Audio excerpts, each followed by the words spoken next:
Hi. First of all, you got to know me. I'm Carolyn Harmon from Stridley Coaching. I am a health and lifestyle coach.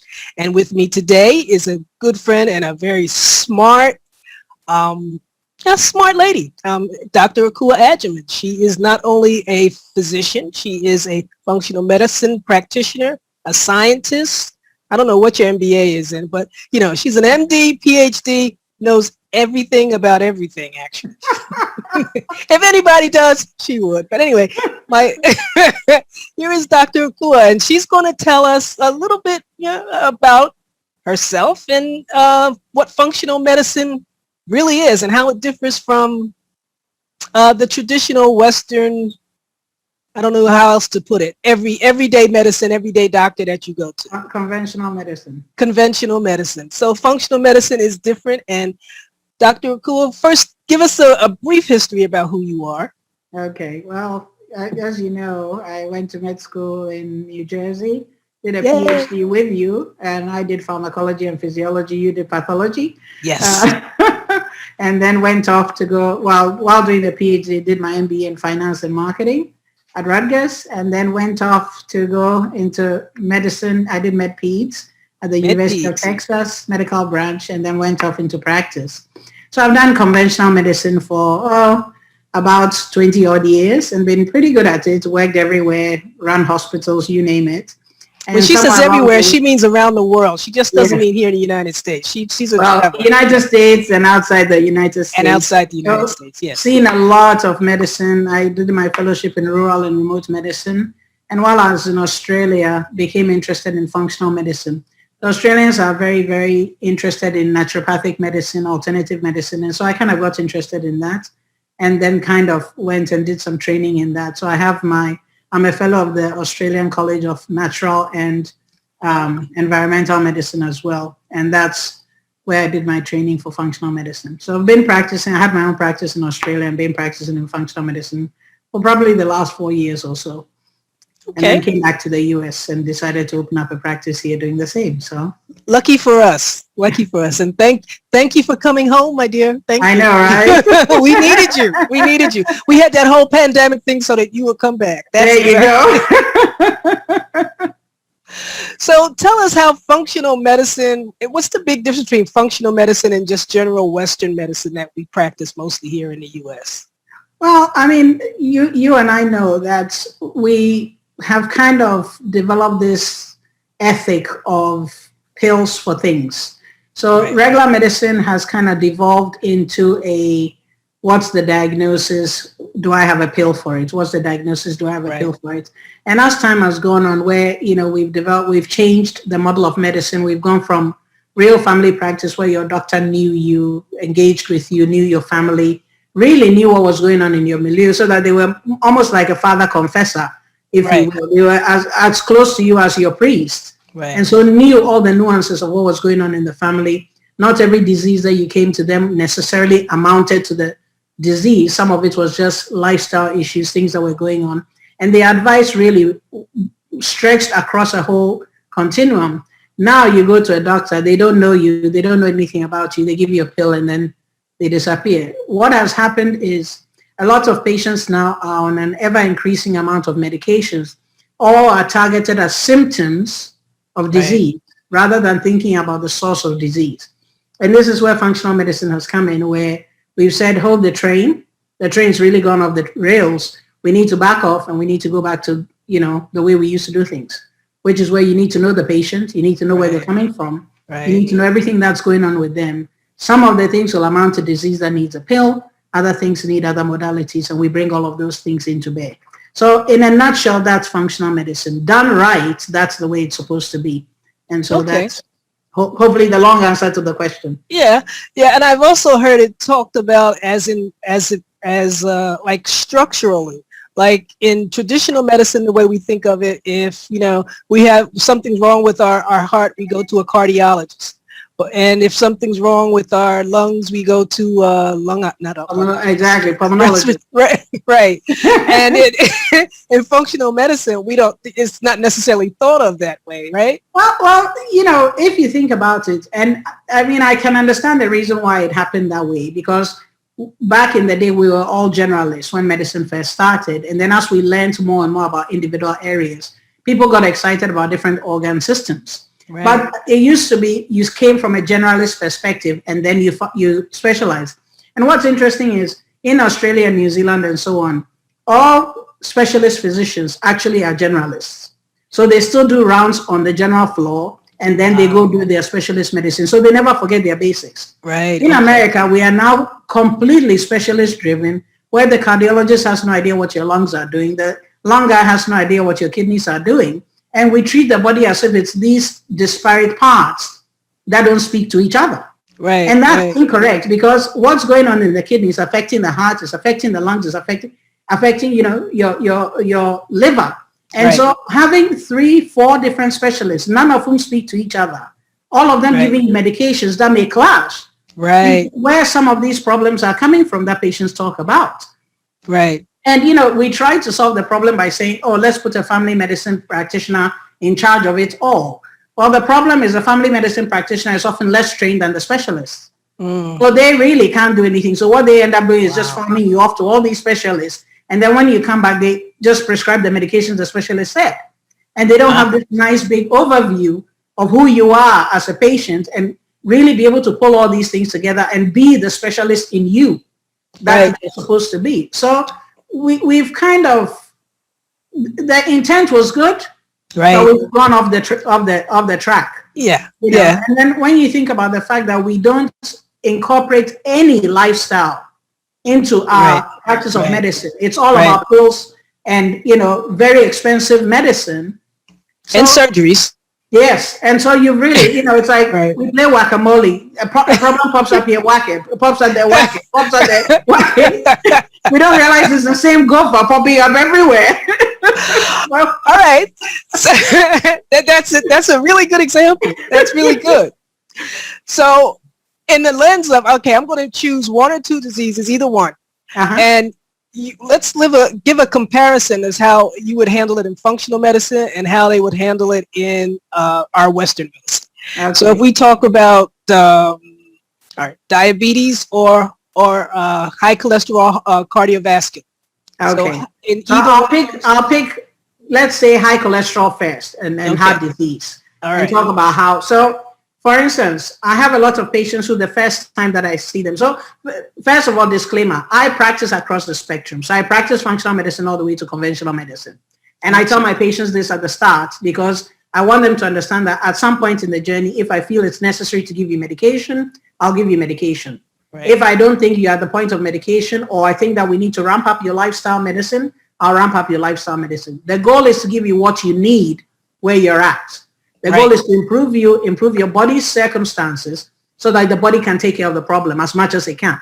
Right. But sometimes when you're broken, and the only thing that'll work is conventional medicine. So I don't want anybody to think that while I'm here, I'm saying that conventional medicine is bad. I'm just saying it's a tool in an armamentarium. And so we need to use all of the tools at our disposal.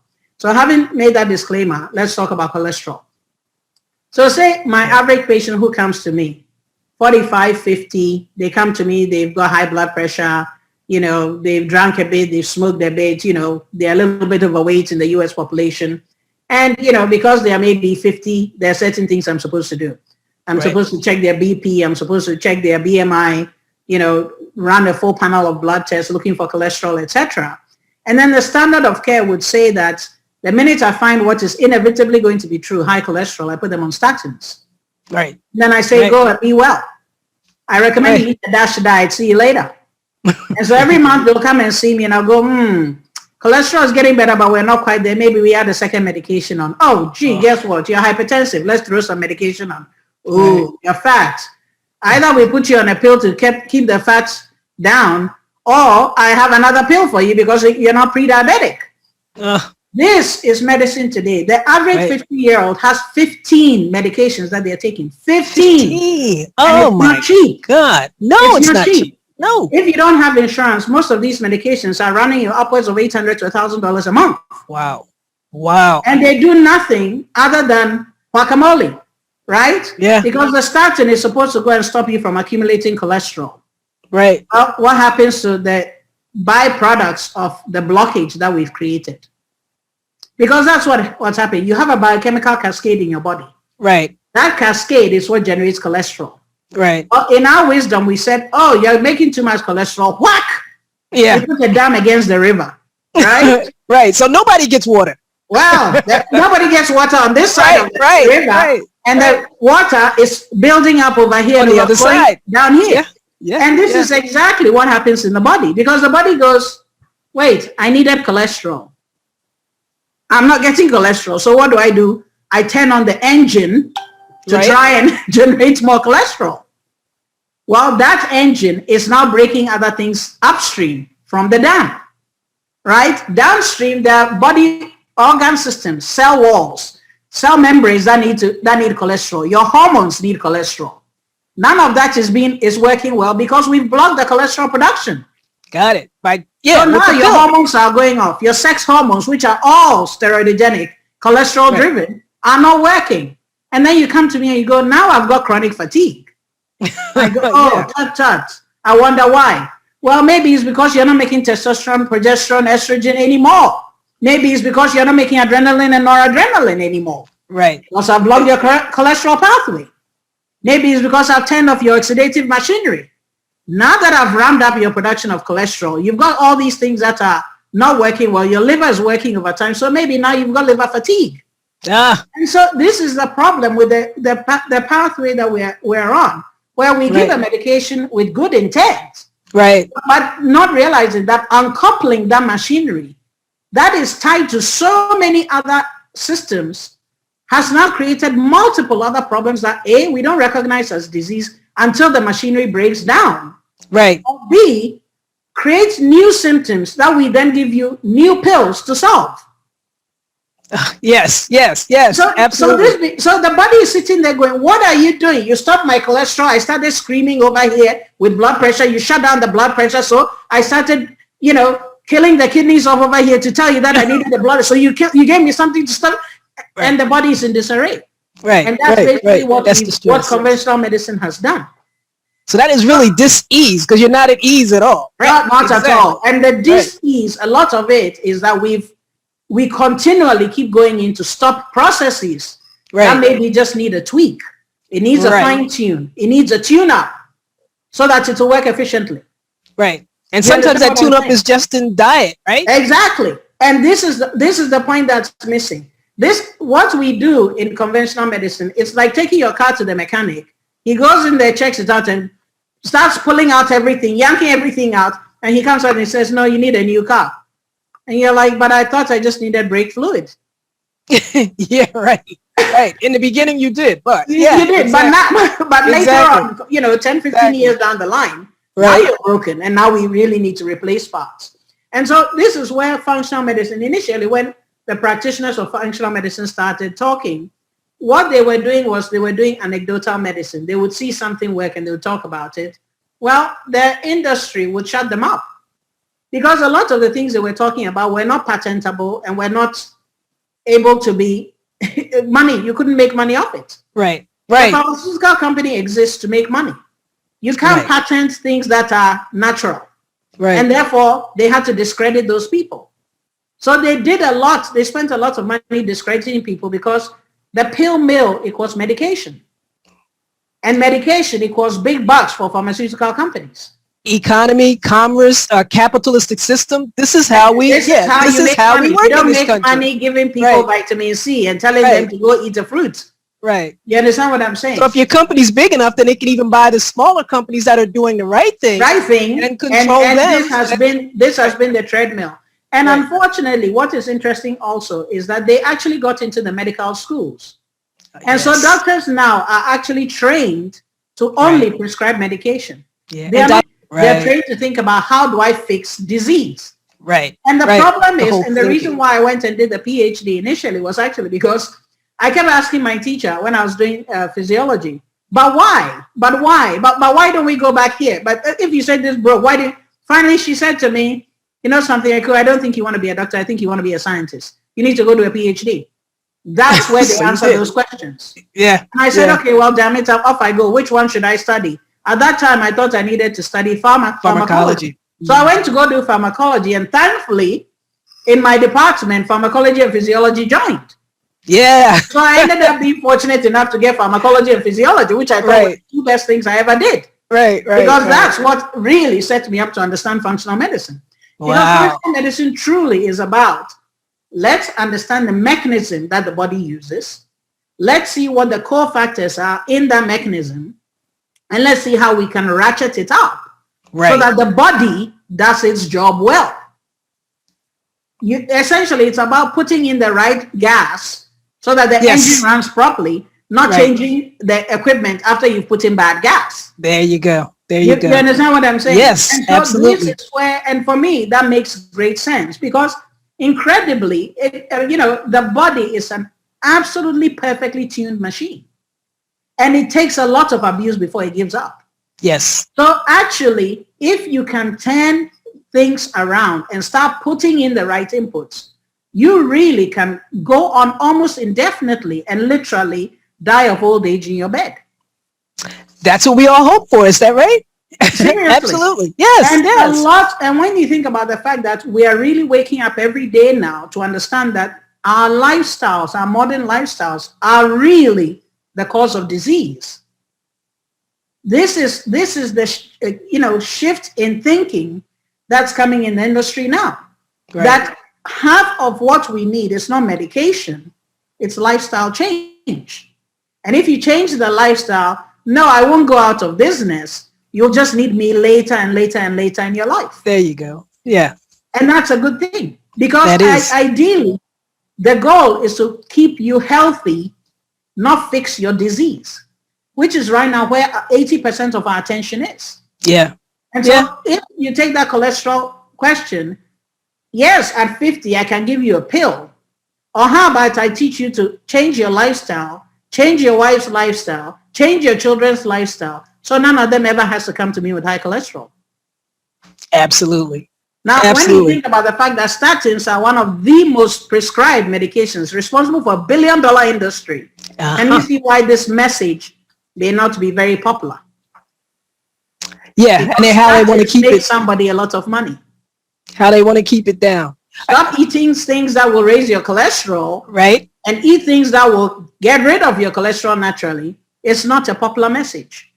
The issue is if you come to me and you decide that you want to look at a lifestyle option, because I do offer my patients both.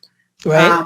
Things that I might say to you is, for instance, I need to do a full history. And my history is about a 70-question history that goes into who you are, where you were born, how you grew up, have you traveled. There's tons of things that we look into. Are you married, not married, divorced?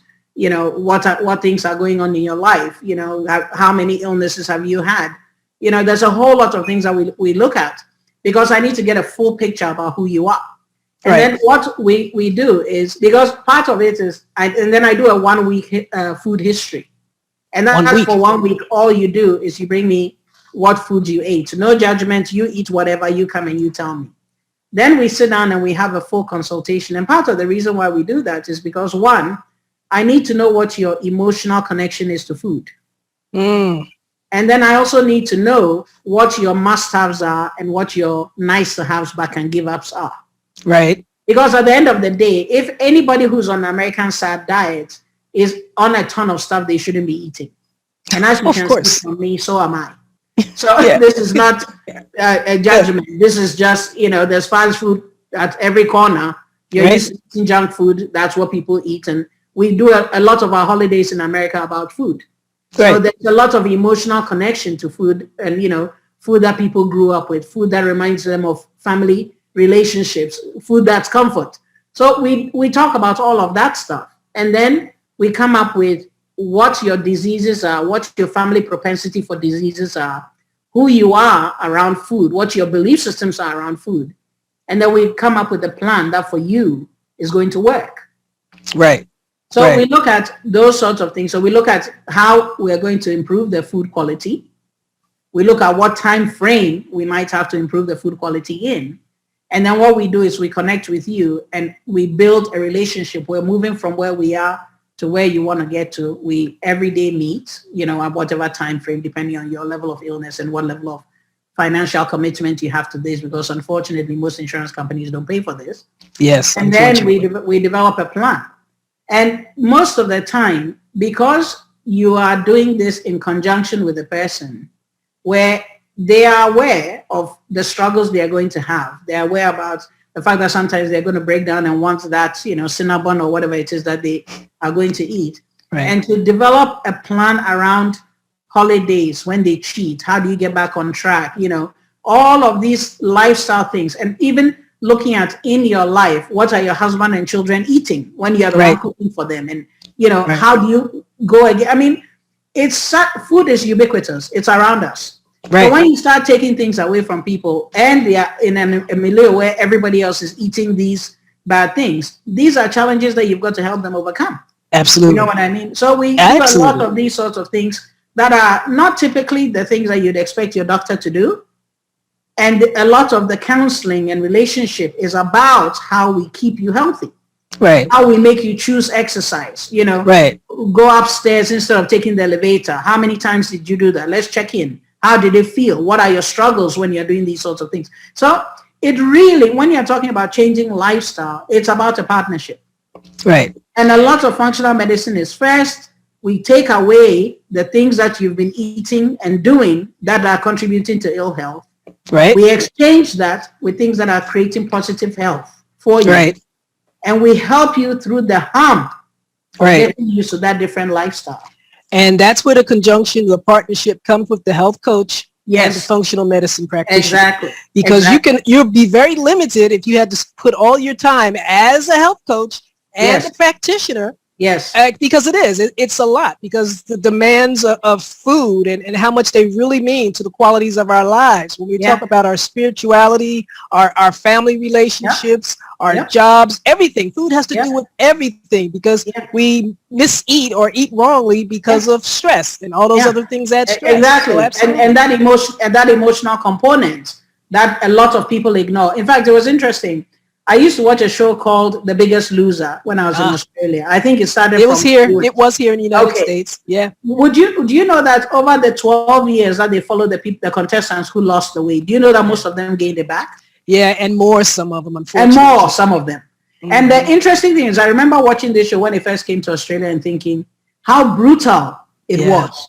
You take a person that's eating, and I mean, some of them were eating incredibly toxic foods and at astounding, amounts. So I'm not saying that it was a bad thing that they took them away from it.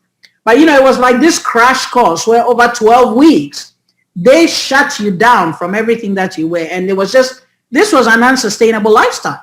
Right. And you had 30 years at least of eating poorly, at least 30 years, right? Exactly. Yeah. Your body doesn't even know what good food is. Thank you. Right. And so the minute they stopped, without addressing the mental connection to food, all of these people went crazy. Absolutely. Went back over what they were doing. Absolutely. And gained all that weight back. Because there's no support system. Done. Right. To address their relationship with food. Right. I mean, I still struggle. There are still foods. I mean, you see me, I'm still overweight. Yeah. Even though what I've changed is the gain of weight to maintaining. Right. And then working on trying to actually lose and stay and keep that weight off. Right. You understand what I'm saying? I do, because I struggle too. Right. The foods that are natural to you, that you consider your go-to foods, that are cultural to you, that, and having to give those things up and be willing every day for the rest of your life to make a different choice. Right. Right. And even simple things like, I have patients that water, just the idea of drinking water, it takes months before I can get them to get to the point where they drink water. Because for 10, 15 years, they have never drank water. Right. And I remember... I'm kind of guilty of that. Yeah. The juice. And I remember the first time a patient said that to me, I'm like, what do you mean you can't drink water? But when I'm thirsty, I drink soda. And I'm like, what? Soda is not for thirst. Yeah, it is. When for 12 years, that's what you've trained your body to do. Yeah. Yeah. And your body's interpreting that as a thirst that's been quenched. And it's telling you I need more of that. And it's telling you. And so the person drinks water. It doesn't know. It blew my mind. What do you mean water doesn't make you stop feeling thirsty? Because the brain had to be reset. Reset. There you go. Reset. That's a good word. That's a good way to put it. Absolutely. Yeah.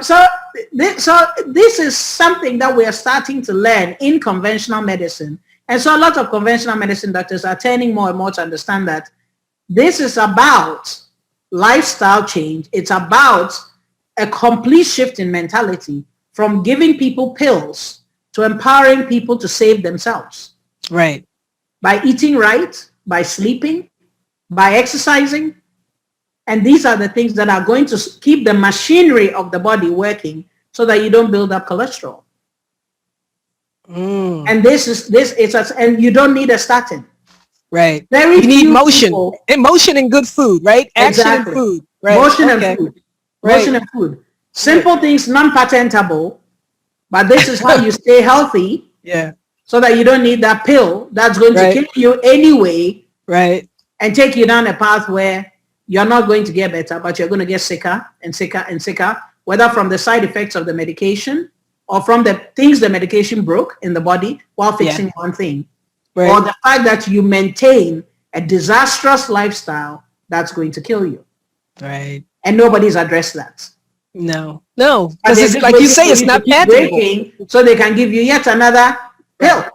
Yeah. And that's just to make, because now they can make money from the beginning, from like when you're a kid all the way up until you die. And even if you die sooner, it's still much more money. Yeah. I have lots of parents that I tell them, once I teach you to eat right, guess what's happening to your children? Right. They are never at 50 going to have a cholesterol problem. Right. Because you will teach them what good food really is. And you will teach them to make choices about, do I really eat a donut or do I eat, some eggs and salad and whatever? Right. Enjoy the taste of good food. And know what water tastes like, right? And know what water tastes like. Yeah. And that water truly quenches thirst with no calories. Right. And no, Pepsi 1 isn't it? Well, water. Why is water. Pepsi 1? I mean, it doesn't have sugar, right? It has what?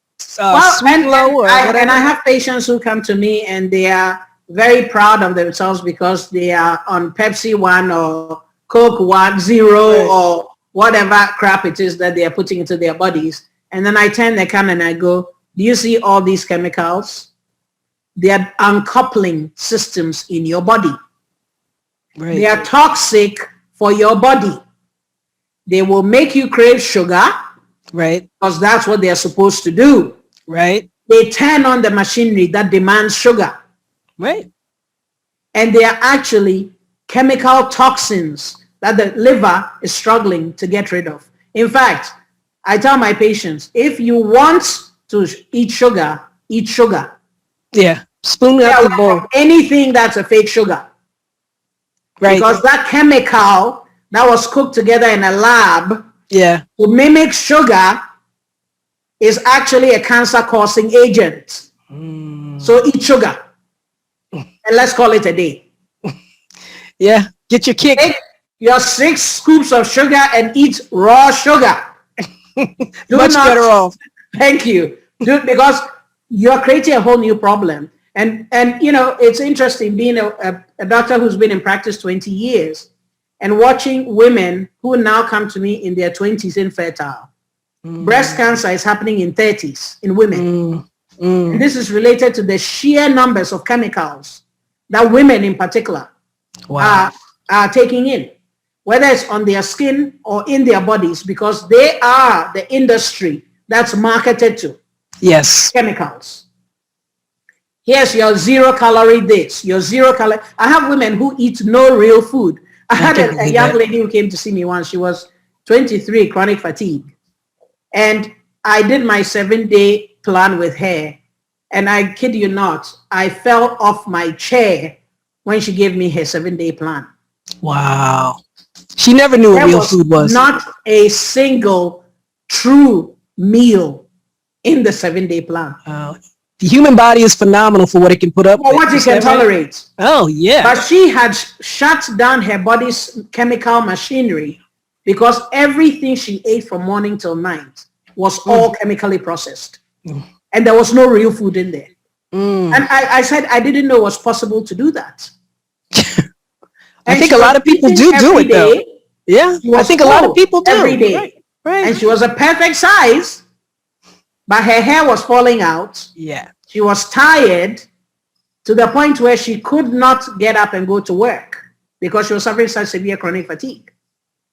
And if you looked at her meal for the day, in the morning it was some fake coffee with some fake sugar with some fake milk.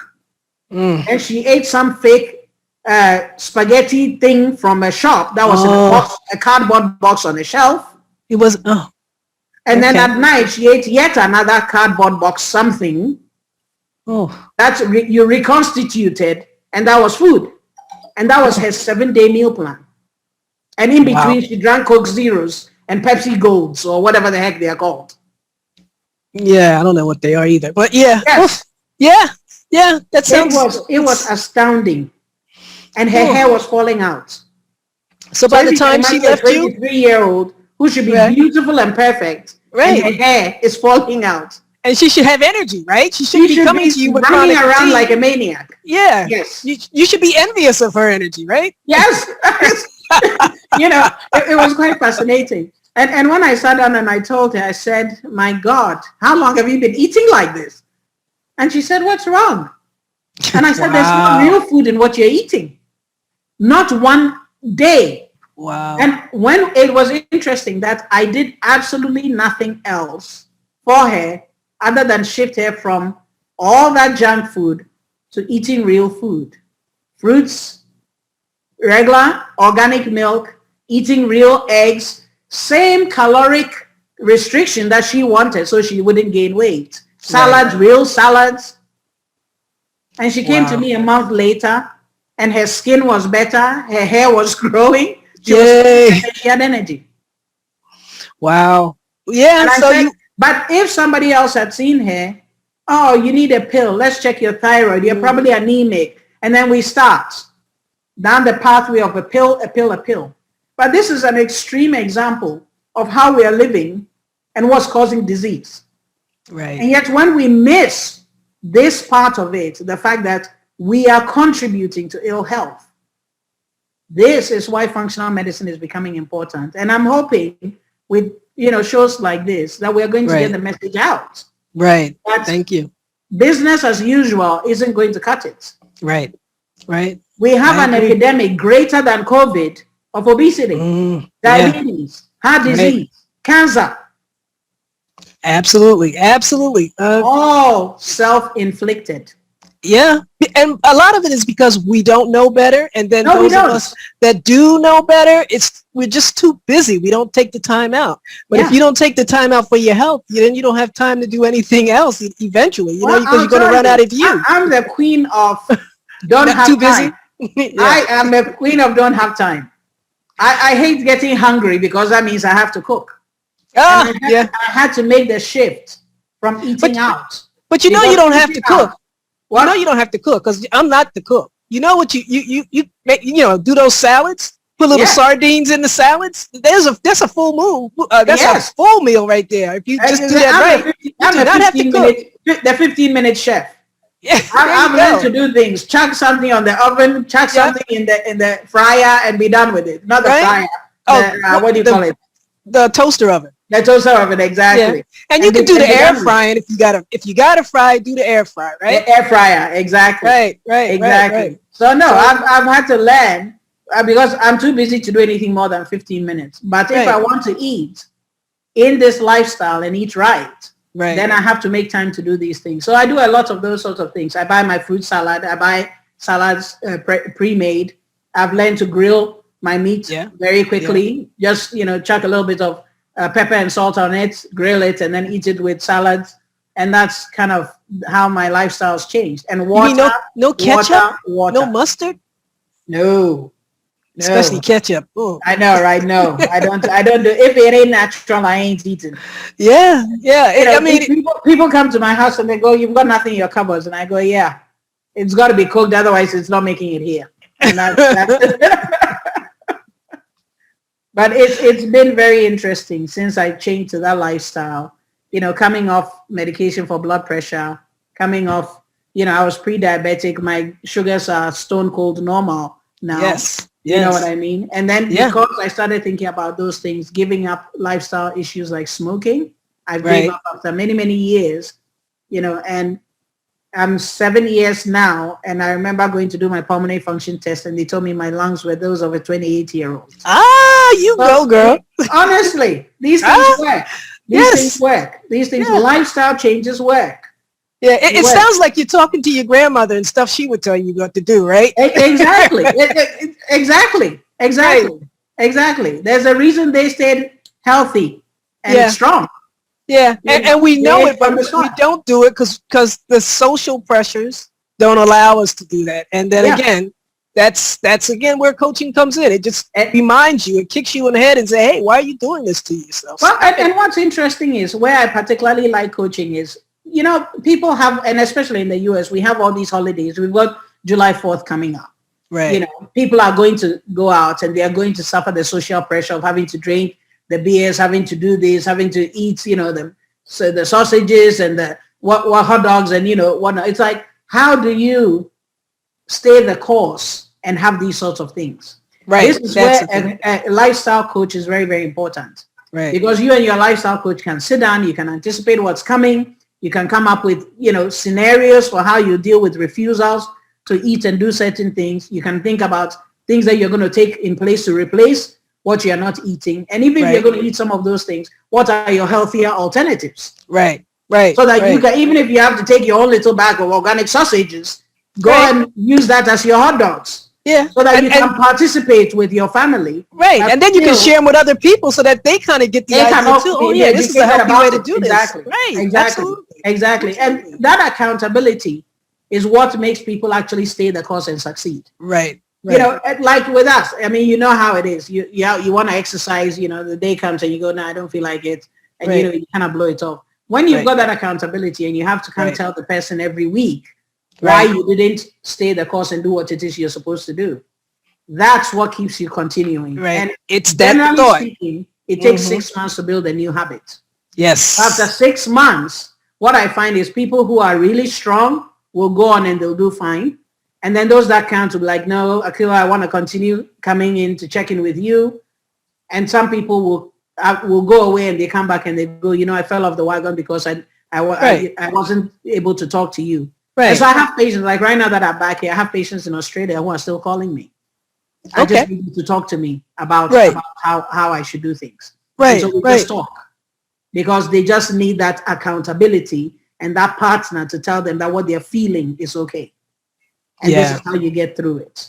Yeah. You can make it. And I believe in you. And that supports. Right. You know what I mean? So that's a very important part. And if you think about our conventional medicine, when was the last time you went to a doctor who had time to tell you this sort of thing for 15 minutes? He doesn't have the time. They really don't. Because he's seeing so many patients. If he can spend 15 minutes with one, that's good. Exactly. So this is why functional medicine is necessary. This is why health coaching is particularly important in the partnership. In the scheme of things. Because they are the ones who have the time to sit down with you, your health coach, and sit down and mentor you and sit down and share that story with you and help you follow through on what the doctor said. Right. Because I sit down with people and I go, okay, I'm looking for disease.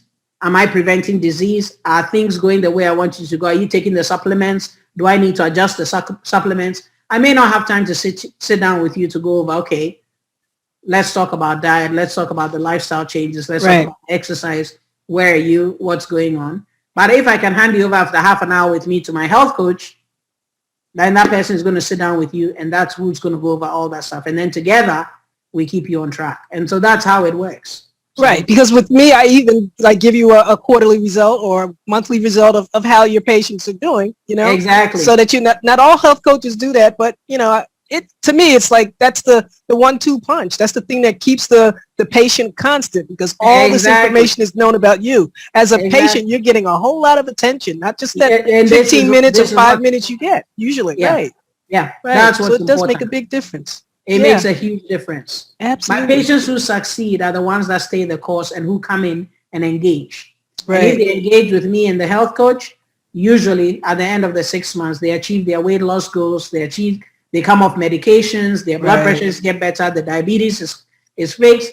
So, Right. the goal is for some people, you may be so broken that I can't fix you all the way, Right. but I guarantee you will get better.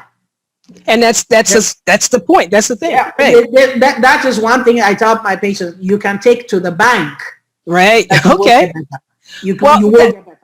that's like one of the questions, and actually the way we focus this, and a lot of the questions that came from some of the people that were participating in this meeting, one of the things is there a cure per se for diabetes, or how can I get off my diabetes? How do I get rid of?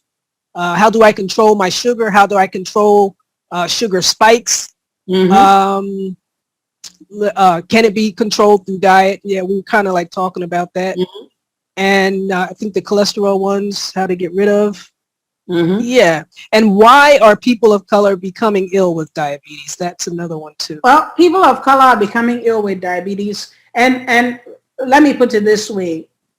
Diabetes is really a disease of both rich and poor. And that's kind of an interesting dichotomy. Mm-hmm. The rich, because of access to calories, get diabetes. The poor, because of access to bad calories, get diabetes. Okay. You So it's excess is the problem. Excess is the problem. Excess. So E-X-C-S-S.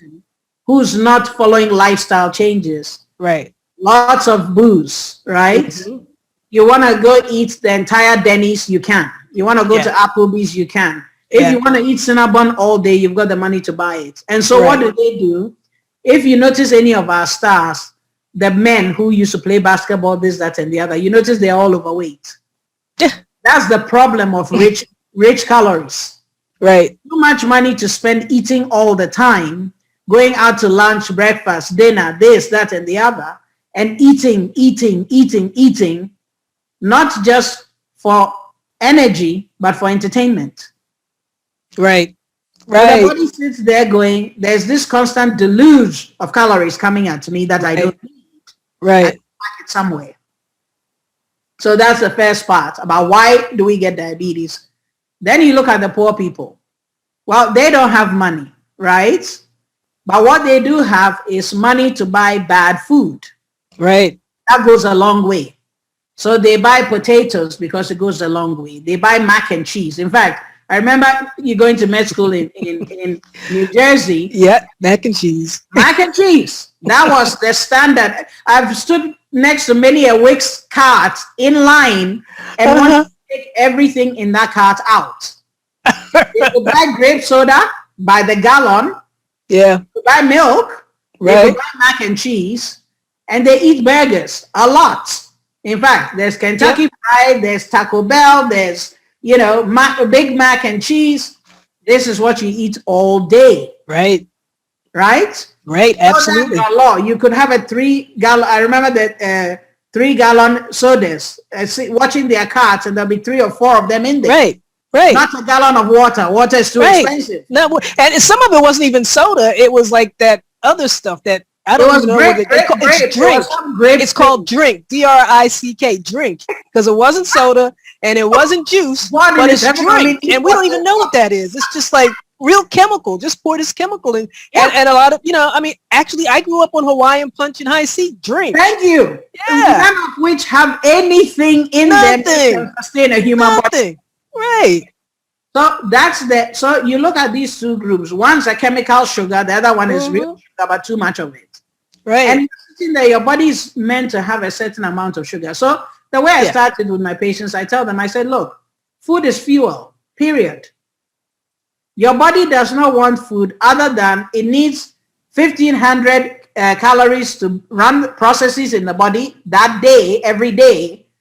And that's all your body needs.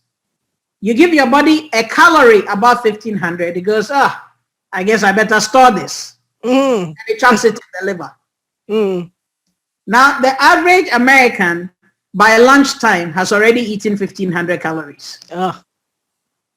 Anything you buy on your way to work at Starbucks puts you close to 1,200 calories. A latte and a banana nut muffin is about 600 calories a piece. So you've already used 1,200 calories of 1,500 calorie allotment. For the day, right. For the day. Wow. Wow. Towards your body's energy needs. And then for lunch, what do you eat? Something else with calories for sure. It doesn't matter. There's a burrito, there's a burger, there's a whatever. That's by itself 800 to 1,000 calories. Right. Everything after that is storage. Right? Right. And in the middle of all of this, what are you doing? You're eating carbs. Right. And you're sitting probably most of the time too. Right. And the only thing your body does with those carbs is break it down to sugar. Right. Because that's how the body gets rid of carbs. Energy. It breaks it down to sugar. Right. So when you stores eat all these calories and the body is looking at it and it's like, my God, there's a ton of glucose coming at me because there's all these carbs in everything you've eaten, whether from the latte or from the banana loaf or let's say you ate a fruit salad, the fruit salad for lunch. Right. All sugar. So the body goes, well, I guess I need to pack it somewhere because I can't get rid of it because he gave it to me. And so he shoves it into the liver's glycogen. Right? Right. You pack enough of that stuff away. It goes, okay, well, I don't have enough, so I guess I need to make some fat. Right. Because I have excess energy sitting there, so he packages it and makes it fat. Right. And so there you go. That gut. Around your middle. Right. You see what I'm saying? So we live in a state of constant excess calories.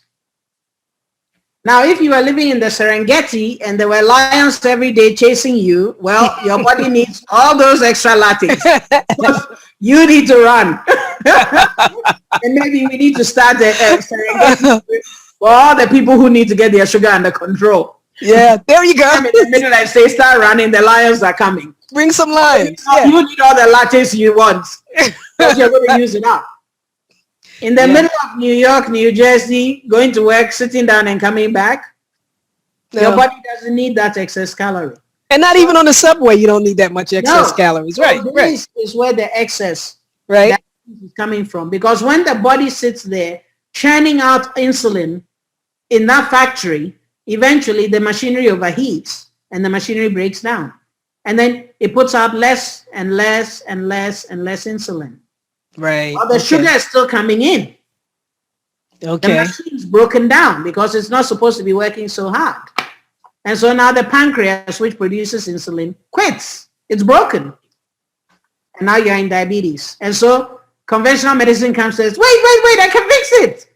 Yes, insulin. And another pill. And another pill. Or you can stop eating so much sugar. Okay. Well, yeah, it's up to you. That's the deal. It's up to you. Which one makes more sense, right? Exactly. You can stop eating so much sugar so your pancreas can get a break and your sugar spikes don't keep happening. Right. Or you can and another pill. And another pill. But here's the downside to that. Remember, the machine is breaking. Yes. Those excess calories are sitting around. Yes. And they're going to go and start hardening your arteries, and they're going to cause heart attacks, and they're going to create nerve problems because the sugar goes and binds around the nerve. So division. So you may be taking the pill, but that sugar is still sitting there. Right. That excess sugar is still causing damage. And that is why diabetes and obesity become a disease of organs. Now, something I've heard differently, and they say that diabetes is more a disease of like insulin resistance than it is of the high sugar. And the high sugar is a consequence of the insulin resistance. So your body your body is making that insulin, but that insulin is just like not effective. Like there's the receptors on the cells are not receiving. Carol, you and I did science together, right? Yes, we did. What is the one thing the body does every time you give it too much of anything? It down-regulates receptors. Oh, yeah. So that's why you have the insulin. Yeah, if the insulin is high, the receptors if you're producing too much insulin and it's going, my God, you're flogging me. Right. Seriously, stop. Absolutely. It starts shutting down the receptors that respond to insulin. Because otherwise it's wired every day. Yes. So the body, being a perfect organism, doesn't know why there's so much insulin around. So it goes, well, if you're producing this much insulin, I'm sensing this much insulin. Yeah, I don't need it. Too much. Right. So let me close the hatches. Right. And so it closes the hatches so that it doesn't rev the system because insulin is a catabolic hormone. Right. You understand what I'm saying? I get it. So the body is going, you shouldn't be in this much catabolism. Let me shut down. I'm obviously listening to too much of a shout. Right. Since you're shouting, I'm going to close the flaps. Yeah, so you can't hear it. Right. Exactly. Right. And that's the same thing as the down regulating remember what I said. You pack a mole here, they go for a pop-up over here. There you go. The body's always listening to you, going, what's going on? What's going on? It's a goalie looking for where the ball's going to come from. Right. If he thinks it's going to come from here, it's going to go here. If he thinks it's going to come from... So you've got this insulin sitting around, and the body's like, there shouldn't be this much insulin around. Obviously, something's wrong. I'm going to shut down sensing insulin. Right. Because it cannot keep turning on all these other systems that are having insulin around and so on. And that so the insulin is actually toxic too, isn't it? It is. So this is where then we come again. Instead of going and saying, why are we producing so much insulin? Let's stop it. We go, you've got insulin resistance. We'll shut that off. And why you back up so you can sense insulin? And your cells are like, we don't need it. Now they're just like about to explode, How about right? we stop that excess sugar? Yes, that's all you had to do. It's just the sugar. Right, right. We don't need to make you more sensitive to insulin. You are already too sensitive to, which is why the body Super. it down. Super. And I've even heard it called as a carbohydrate tolerance, right? It's the same thing, because if you get rid of the sugar, lower your carbohydrates, because your body can only take so much. Completely. And that is the key to all of this. This is why lifestyle is the answer to the question. Right. Why are we sick? Yes. Bad lifestyles. Right. Period. We keep the companies moving, but we just don't keep ourselves moving. We go to work every day, even if it's healthcare. We go to work every day, and we get into the whatever they have for lunch there, or even the candy machines. If you're if you work on the overnight shift, that's all you got is those machines. When I went to med school, that we had a Burger King in the school. Yes. It was the only food you had after hours. Mm-hmm. So I never ate burgers. No, that was McDonald's. Too late at night to study. Then I ate burgers for dinner. Yeah. And the chicken store, was right across the street. KFC was across the street, right? Yeah. Exactly. That's all. Yeah. Subway was on the corner. Yeah. That's what we had. Not a salad in sight back then. Yeah. Absolutely. So yeah. Good reminiscing. Yeah. I mean, oh my God. Well, Akua, I really do appreciate this, and I know our viewers are really going to love this. It's good information. It's fun to get. It's been fun for me talking to you, but I know you have a lot of things that you need to get done today, because I could go on, Exactly. This could be the rest of my weekend right here, but we don't want to do that. But I'm so grateful that you took this time out, and I know it'll benefit so many of us. And I hope we get to do it again sometime in the future, and then within the next, 5 to 6 years, 5 to 6 months or so. Exactly. Because I really did enjoy this, and working with you is always a blessing. So, always a pleasure. Yes. Always a blessing. So thank you. And again, everybody, this is Dr. Akua Agyeman, and Akua, how can people get in contact with you? What's the best way? If they go to my website, www.siaami.com, they can actually register to talk to me and to book an appointment if they want a functional medicine consult. Okay, and I'll make sure you get some of this that we have here for your website as well. Yeah. And again, I'm Carolyn Harmon of Stridley Coaching, and it has been my pleasure to introduce you to Dr. Akua Agyeman. And I look up there. I'm sorry, I was reading my paper. Sorry, guys. And to get in touch with me, just come to my Facebook page. I'm right there at Facebook/Moving Forward Boldly, or Facebook.com Moving Forward Boldly, or email me at Carolyn@movingforwardboldly.com. All right, it's been a pleasure. So long, guys. And Akua, thank you so much. Bye-bye. Bye.